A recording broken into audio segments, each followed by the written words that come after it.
Hi everyone. So ഇന്നത്തെ video എന്ന് വെച്ച് കഴിഞ്ഞാൽ ഫ്രീ ആയിട്ട് ബാക്ക് ടെസ്റ്റ് ചെയ്യാൻ പറ്റിയ ഒരു വെബ്സൈറ്റ് ഞാൻ നിങ്ങൾക്ക് കാണിച്ചു തരുന്നതാണ്. ഇതാണ് ആ website, trader Casa. So first of all നിങ്ങൾക്ക് ഇങ്ങനത്തെ വീഡിയോസും കാര്യങ്ങളൊക്കെ ഇഷ്ടമാണെങ്കിൽ നിങ്ങൾ ഇന്ന് തന്നെ സബ്സ്ക്രൈബ് ചെയ്യുക. സോ ഇങ്ങനത്തെ വീഡിയോസ് ഇനി ഞാൻ ഇടുന്നതായിരിക്കും. സോ നമുക്ക് വീഡിയോയിലോട്ട് പോകാം. ഈ വെബ്സൈറ്റിന്റെ പേരാണ് ട്രേഡർ കാസ. നിങ്ങൾ ഗൂഗിളിൽ പോയി ഒന്ന് സെർച്ച് ചെയ്ത് കഴിഞ്ഞാൽ ഈ വെബ്സൈറ്റിലോട്ട് വരാം ഡയറക്റ്റ്. വന്നിട്ട് ഇവിടെ ഫ്രീ ആയിട്ട് സൈൻ ഇൻ ചെയ്യാൻ പറ്റും നിങ്ങൾക്ക്. ഇവിടെ ഫ്രീ ആയിട്ട് ഒന്ന് സൈൻ ഇൻ ചെയ്യാം. എന്നിട്ട് നമുക്ക് റൈറ്റ് സൈഡിലായിട്ട് ഗെറ്റ് സ്റ്റാർട്ടർ എന്ന് പറഞ്ഞൊരു ഓപ്ഷൻ ഉണ്ട്. സോ അതിലൊന്ന് ക്ലിക്ക് ചെയ്യാം. സോ നമ്മളൊരു ഡാഷ്ബോർഡിലോട്ട് വരും. സോ ഇവിടെ വേറെ പ്രത്യേകിച്ചൊന്നുമില്ല. സോ നമുക്ക് നോക്കാം. ഇവിടെ ആയിട്ട് ലെഫ്റ്റ് സൈഡിലായിട്ട് ബാക്ക് ടെസ്റ്റ് എന്ന് പറഞ്ഞൊരു സംഭവമുണ്ട്. സോ അതിലൊന്ന് ക്ലിക്ക് ചെയ്യാം. അത് ചെല്ലുമ്പോൾ നമുക്കിങ്ങനെ കുറേ ഇതൊക്കെ കാണും. അതെന്ന് വെച്ച് കഴിഞ്ഞാൽ ഇതൊക്കെ ഞാൻ ബാക്ക് ടെസ്റ്റ് ചെയ്തതിൻ്റെയാണ്. നിങ്ങൾ പുതിയതായിട്ട് ചെയ്യുമ്പോൾ നിങ്ങളിവിടെ ന്യൂ സെക്ഷൻ എന്ന് പറഞ്ഞൊരു ഓപ്ഷൻ ഉണ്ട് റൈറ്റ് സൈഡിൽ ബ്ലൂ കളറിൽ. അതിലൊന്ന് ക്ലിക്ക് ചെയ്യുക. എന്നിട്ട് നിങ്ങളുടെ സെക്ഷൻ നെയിം കൊടുക്കും. ഞാൻ ഇപ്പോൾ എഫക്സ് പാന്തർ എന്ന് പറഞ്ഞെടുത്തു.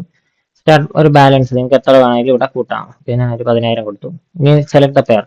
ഈ പെയർ ആയിരിക്കും നിങ്ങൾ ബാക്ക് ടെസ്റ്റ് ചെയ്യാൻ പോകുന്നത്. പിന്നെ പെയർ മാറ്റാൻ പറ്റത്തില്ല. പിന്നെ അല്ലെങ്കിൽ പുതിയ ഒരു ന്യൂ സെക്ഷൻ കൊടുത്തിട്ടായിരിക്കണം മാറ്റേണ്ടത്. സോ ഞാൻ ഇവിടെ XIUSD കൊടുത്തു. ഇവിടെ ഞാൻ കാണാം XIUSD കൊടുത്തിട്ടുണ്ട്. ഇനി പിക്ക് ഡേറ്റിൻ്റെ അവിടെ എവിടെ തൊട്ട് ഏത് ദിവസം കൊണ്ടാണ് നിങ്ങൾ ബാക്ക് ടെസ്റ്റ് ചെയ്യേണ്ടതെന്നാണ് ഇവിടെ കൊടുക്കേണ്ടത്. ഞാൻ ഇവിടെ January 8 എന്ന് കൊടുത്തിട്ടുണ്ട്, 2026. ഓക്കെ, ഡിസ്ക്രിപ്ഷൻ ഒന്നും വേണ്ട, സേവ് കൊടുക്കുക. അപ്പോൾ ഇവിടെ പുതിയതായിട്ട് വന്ന് കിടക്കും.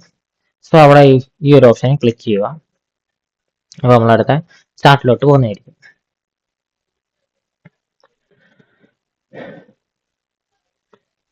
ഓക്കെ, നമ്മൾ ചാർട്ടിലോട്ട് വന്നു. ഏകദേശം ട്രേഡിംഗ് വ്യൂ കണക്ക് തന്നെ ചാർട്ടൊക്കെ ഇരിക്കും. പിന്നെ മൂവ്മെന്റ് കണ്ടോ, മേലോട്ട് താഴോട്ടായില്ല. അതിന് ജസ്റ്റ് ഇവിടെ ഒന്ന് സ്ക്രോൾ ഇങ്ങനെ ഒന്ന് ചെയ്താൽ മതി. സോ മാർക്ക് ഇപ്പോൾ കറക്റ്റ് ആയില്ലേ. ഓക്കെ, സോ നമുക്ക് വീഡിയോയിലോട്ട് ബാക്കി. ഇവിടെ ഇപ്പം നിങ്ങൾക്കറിയാം ഇവിടെ എല്ലാ സാധനങ്ങളും ഉണ്ട്. നിങ്ങൾക്കറിയാം ലൈൻ ചാർട്ട്, ലൈനും എല്ലാ കാര്യങ്ങളും ഉണ്ട്, ചാനൽസ് ഉണ്ട്, എല്ലാം ഉണ്ട്. പിന്നെ എന്താ ലൈൻ ചാർട്ട് ഉണ്ട്, ക്യാൻഡിൽസ് എല്ലാം മാറ്റും, എല്ലാം ട്രേഡിംഗ് വ്യൂ കണക്ക് തന്നെ. പിന്നെ ഇൻഡിക്കേറ്റേഴ്സ് നോക്കുമ്പം ട്രേഡിംഗ് വ്യൂവിലുള്ള അത്രയും ഇൻഡിക്കേറ്റേഴ്സ് ഇല്ല. അതിൻ്റെ ഒരു ഇതുണ്ട്, കുറച്ച് ഇൻഡിക്കേറ്റേഴ്സും കാര്യങ്ങളൊക്കെ ഉള്ളു. പിന്നെ ഇവിടെ ടൈം ഫ്രെയിം നമുക്ക് അഡ്ജസ്റ്റ് ചെയ്യാൻ വേണ്ടിയുള്ള ടൈം ഫ്രെയിമും കാര്യങ്ങളൊക്കെ ഇവിടെ ഉണ്ട്. ബാക്കി എല്ലാം അതുപോലെ തന്നെ. ഇതെങ്ങനെ നമുക്ക് ചെയ്യാമെന്ന് നോക്കാം. ഓക്കെ, സോ നമ്മളിപ്പം ഇതിപ്പം M15 കിടക്കുന്നത്. ഞാനിപ്പം സ്കിപ്പ് ചെയ്യാൻ പോവാണ്. സ്കിപ്പ് ചെയ്യുമ്പോൾ ഇങ്ങനെ വന്ന കാര്യം എന്ന് വെച്ചാൽ ഇവിടെ 1 മിനിറ്റ് കിടക്കും. സോ അത് 50 മിനിറ്റിലോട്ട് ആക്കി കഴിഞ്ഞാൽ നിങ്ങൾക്കാണ് ഓരോ ക്യാൻഡിൽ വെച്ച് പോകുന്നത്. അല്ല നമ്മളിപ്പോൾ ഒരു പ്ലേ ചെയ്യാൻ പോവാം. പ്ലേ ചെയ്യുമ്പോൾ പയ്യല്ലേ പോകുന്നത്. അതിന് സ്പീഡിൽ പോകണമെങ്കിൽ ഇവിടെ ടൈം കൂട്ടേണ്ടതുണ്ട്, 3 സെക്കൻഡ് വെച്ച്. അതായത് 3 സെക്കൻഡ് വെച്ച് അതാക്കി പോകുന്നുണ്ട്. ഓക്കെ, അപ്പോൾ അത്ര. സോ നമുക്കൊരു എൻട്രി എടുക്കണം. നമ്മുടെ ബാലൻസ് കാര്യങ്ങളൊക്കെ നമ്മൾ നേരത്തെ ആഡ് ചെയ്ത കണക്ക് 10,000 കിടപ്പുണ്ട്. നമുക്കൊരു എൻട്രി എടുത്ത് നോക്കാം. എൻട്രി എടുക്കാനായിട്ട് നമ്മളിപ്പം ഇവിടെ ആയിട്ട് പോകുന്നു. നമുക്ക് ഇവിടെ നിന്ന് ഒരു ബൈ എടുക്കാം. ചുമ്മാ ഒരു ബൈ ഇട്ട് നോക്കാം. സോ ക്ലിക്ക് ചെയ്യുക. ഓപ്പൺ പൊസിഷൻ എന്ന് പറഞ്ഞ് നടക്കുന്നുണ്ടോ, ഈ ഓപ്പൺ പൊസിഷനിൽ പോവാം. അപ്പോൾ ഡയറക്റ്റ് ഇവിടെ വരും. ഓപ്പൺ പൊസിഷൻ നിൽക്കുമ്പോൾ തന്നെ നമ്മുടെ ഇതെല്ലാം വരും.